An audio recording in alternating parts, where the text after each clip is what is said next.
Ni kigomano kia mwaka uyu kia Anyiti itemi ruhonge-ini rwa waki wa manyumba kiria gitafaneirio guku mucii munene wa Nairobi gikirehe hamwe ataramu ruhonge-ini ruru thina munene mwaka uyu ari ukunderu wa Anyiti itemi undu uria ugiritanitio na murimu wa COVID-19. Kimotho wa Kimani wa muikariri giti wa kambuni ya Legacy Regis agitaririo ria thirikari igiteithiriria kwarahura ruhonge ruru. Government has done their part, though we would expect to do them much more.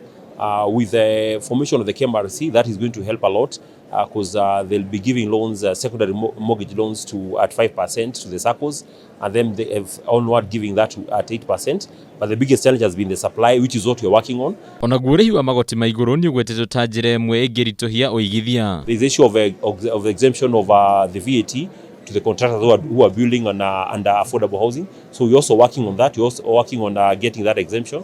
That will also help towards bringing the cost of construction down. Ningi a Kenya ni mahoetwo kunyita itemi kigomano-ini ta giki kiria gigatafanĩrio mucii munene wa Dubai niguo kwimathira umenyo undu umwe na mieke ya uigithia. If we come here and we partner also with developers here, when we go back to Dubai, we can put together the Kenyans who are there and tell them that, you know, give them confidence as a Dubai real estate company to say there are opportunities as well. Hadi ni Kameme TV mohoro gitauritwo rakwa ni bataru wa mwaki.